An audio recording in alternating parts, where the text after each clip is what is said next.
जय हिंद दोस्तों। और एक बार फिर से स्वागत करता हूं मैं आप सभी लोगों का आपके अपने चैनल पर। और आज के इस वीडियो में बात करने वाले हैं एक नए नोटिस के बारे में। जी हाँ, बिल्कुल सही सुना आप लोगों ने।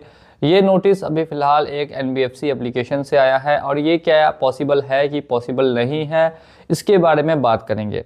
तो सबसे पहले मैं आप लोगों को लेकर चलता हूँ अपनी होम स्क्रीन पर, जहाँ पर आप इस नोटिस को देख पाएंगे और समझ पाएंगे कि आखिर इस नोटिस का क्या मतलब है। ठीक है, अब यहाँ पे आप जैसा कि देख सकते हैं एक नोटिस है जो आया हुआ है कि किसके द्वारा, तो ये आया हुआ है केस लीगल के द्वारा। इसी के बारे में बात करने वाले हैं, तो वीडियो को लास्ट तक वॉच करते रहिएगा। साथ ही साथ में अगर चैनल पे नए हैं तो चैनल को सब्सक्राइब करके बेल आइकन को भी प्रेस कर दीजिए। अब ये नोटिस आप देख सकते हैं, डेट इसकी जो है वो 23 जनवरी 2025 की है।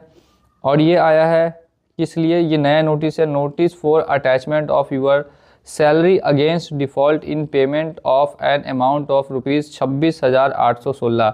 इसका मतलब है कि आपके सैलरी अकाउंट को अटैच किया जाएगा। 26,816 रुपये आपने डिफ़ॉल्ट कर दिया है, इस वजह से हम आपके सैलरी अकाउंट को अटैच कर लेंगे, ऐसा कुछ नोटिस में दिया हुआ है। ठीक है, और ये आया किसके बाद है, तो under the instructions and on behalf of my client credit B, यानी आया है क्रेडिट बी ऐप के द्वारा। अगर आपने भी ऑनलाइन एप्लीकेशन से लोन लिया है या मल्टीपल लोन्स में आप भी फंसे हैं तो आपने कहीं ना कहीं इस एप्लीकेशन का नाम ज़रूर सुना होगा, क्रेडिट बी एप्लीकेशन।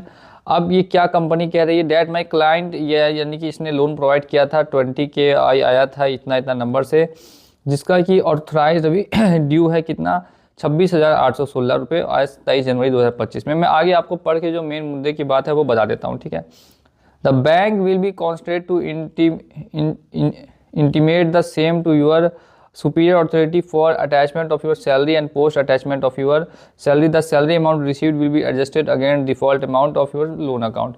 क्या ये पॉसिबल है कि जो आपकी सैलरी अकाउंट है यानी जो आपकी सैलरी आती है उसके बारे में एप्लीकेशन को जानकारी हो?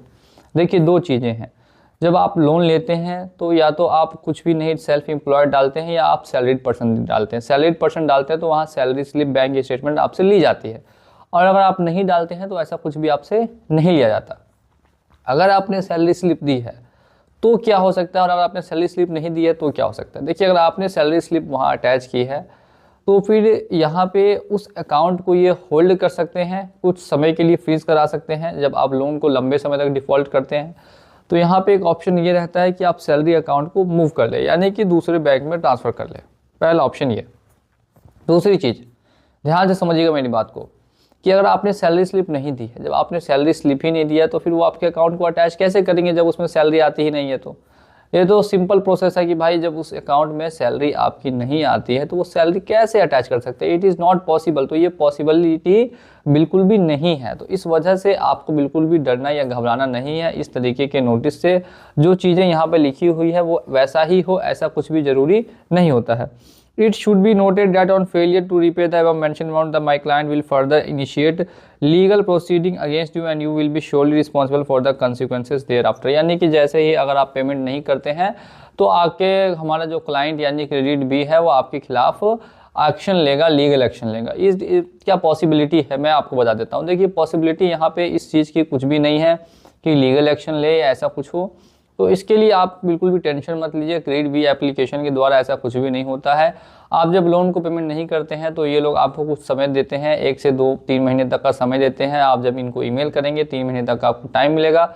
उसके बाद अगर आप लोन को कंटिन्यू कर सकते हैं तो ज़रूर से ज़रूर कंटिन्यू कीजिए, जिससे आपका सिविल भी ठीक रहेगा। और अगर कंटिन्यू नहीं कर सकते हैं तो ऐसे में आप इनको सेटल करके लोन को क्लोज करा सकते हैं। बाकी यहाँ पे लीगल एक्शन की जो बातें हैं वो सही नहीं है। देखिए, लास्ट लाइन है कि failure to act will result in further legal action and non compliance will be penalised, यानी कि आपको इस नोटिस को अगर आप इग्नोर करते हैं तो इस तरीके से आपके ऊपर हम एक्शन ले लेंगे और साथ में इस पेनल्टी भी अलग से लगाएंगे। ठीक है, will lead to legal depression, मतलब बार बार बताएगा कि एक नंबर दिया गया है कि इनको जो एसोसिएट का है उस नंबर पे आप कांटेक्ट कीजिए, कांटेक्ट करके उनसे बातें कीजिए और बात करके अपने मैटर को सॉल्व कीजिए। देखिए, इनका जो केस है उसमें क्या है कि 26,816 का अमाउंट है, 11 या 10,000 रुपये का सेटलमेंट का ऑफर आ रहा है सामने से कि आप सेटलमेंट करा लें।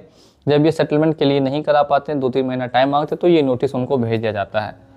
तो ऐसे में क्या करना चाहिए, देखिए सामने से अगर ऑफर आए तो डायरेक्टली आप अगर आगे से 10,000 बोला तो आप 5,000 बोल दीजिए, 3,000 बोल दीजिए, ताकि सामने वाला सोचे यार इतना कम में तो होगा ही नहीं। तो बोली मेरे पास पैसा उतना नहीं है 10,000, तो मैं कैसे कर लूँ, मेरे पास तो 3,000 ही है। तो इस तरीके से आप नेगोशिएट करके कुछ 1-2 महीने का टाइम लेके कुछ पैसा जमा करके 5-6 हज़ार में इसको सेटल करके क्लोज करवा पाएंगे। तो ये हो गया एक ईजी प्रोसेस। डायरेक्टली नहीं मना कर देना कि भाई मैं कभी कराऊंगा ही नहीं, ऐसा कुछ भी नहीं करना। बस आप उनको, जब तक आपके पास पैसा नहीं है तब तक आप उनको टहलाइए थोड़ा सा, और उसके बाद जब पैसा आए तो सेटल कर दीजिए, ये पूरा अमाउंट देके क्लोज कर दीजिए, ताकि आपका लोन क्लोज हो जाए और आप इस झंझट से बाहर निकल जाए।